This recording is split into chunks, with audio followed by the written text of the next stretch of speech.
আওয়ামী লীগ আসবে কোত্থেকে? আওয়ামী লীগের তো খুঁজে পাওয়া যাবে না, বায়োস্কোপ দিয়ে, বিজ্ঞাপন দিয়ে, টেলিস্কোপ দিয়ে আওয়ামী লীগকে খুঁজে পাওয়া যাবে না। কিন্তু এখন আওয়ামী লীগের ভয়ে আমরা সবাই তটস্থ হয়ে গেছি। প্রথমত সরকার পথ হারিয়ে ফেলছে। কেন পথ হারিয়ে ফেলেছে? সরকারের একটা সার্কেল আছে, এই সার্কেলের মধ্যে তা থাকা উচিত ছিল এবং সেই সার্কেলের বাইরে তারা চলে গেছে। এখন আর সার্কেলের ভিতরে তারা আসতে পারে। সেই সমস্যা তো, সংকট তো রাজনীতিবিদদেরই সমাধান করতে হবে। না, রাজনীতিবিদ এখন পারবে না, বিকজ স্টিয়ারিংটা তো তাদের হাতে। আমি এখানে যে কথাটা বলতে চাই, আপনি দেখেন তারা যে কাজগুলো করার চেষ্টা করছে রাজনীতিতে, ধরুন ঐক্যমত্য, তারপরে সংস্কার, এগুলো নিয়ে তো দেখাচ্ছে। এই ব্যাপারে আমি আজকে পড়তেছিলাম যে খুব একজন বিখ্যাত দার্শনিক আছেন, সম্ভবত ইম্মানুয়েল কান্ট, আমার নামটা যদি ভুল হয়, বাট উদ্ধৃতি এটা খুব বিখ্যাত।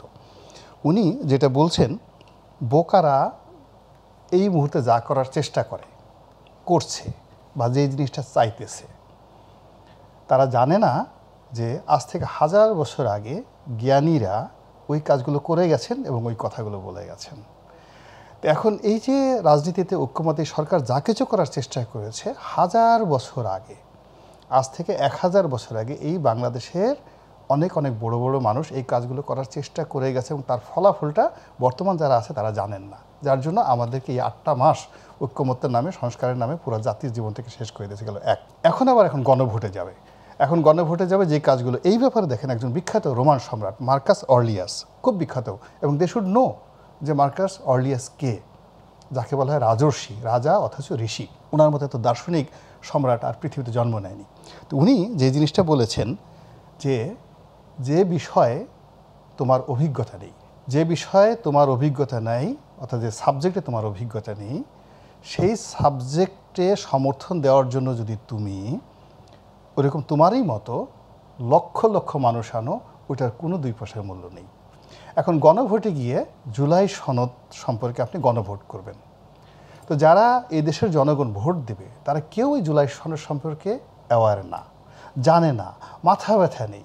এখন আপনি তাদের কাছে একটা জুলাই সনদ দিয়ে একটা গণভোট করবেন, আর এই টোটাল বিষয়টা নিয়ে পুরো রাজনৈতিক অঙ্গনে যে অনিশ্চয়তা শুরু হয়েছে, মারামারি, কাটাকাটি, হানাহানি, ভেদাভেদ করে এখন কি হলো, সরকারের পক্ষে যেটা সম্ভব ছিল সেই সম্ভবটাকে অসম্ভব করে ফেলেছে।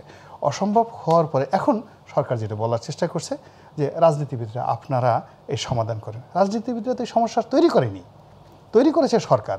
এখন তারা এই যে এমন একটা প্রবলেমগুলো তৈরি করে ফেলেছে, তাদের স্টাডি না থাকার কারণে, জানার অভাব থাকার কারণে, অথবা শয়তানি করে, কেবলই মাত্র শয়তানি করে।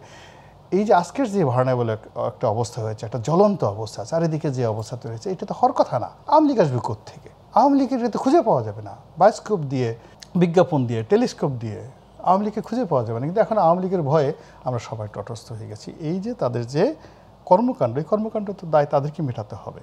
যেভাবে আওয়ামী লীগকে তাদের দায় মেটাতে হয়েছে, যেভাবে মঈনুদ্দিন ফখরুদ্দিনকে তাদের দায় মেটাতে হয়েছে, যেভাবে খন্দকার মোশতাককে তার দায় মেটাতে হয়েছে, যেভাবে জেনারেল এরশাদকে তার দায় মেটাতে হয়েছে, এই বাংলাদেশে দেখেন এই অল্প সময়ের মধ্যে আপনি দেখেন রাজনীতি এমন একটা ব্যাপার, এই পলিটিক্যাল অফিসে বসে আপনি একটা ইররেগুলার করেছেন, you might be a chairman, you might be a পৌরসভার mayor, a member of parliament, or even a minister, অন্যায় করেছে আর জেলে যায়নি আর দুর্ভোগ পোহায়নি, এরকম একটা সিঙ্গেল উদাহরণ আপনি টেকনাফ থেকে তেঁতুলিয়া পর্যন্ত গত 1954 থেকে এখন পর্যন্ত যেটা লিখিত ইতিহাস, একটা সিঙ্গেল লোক দেখাতে পারবেন না।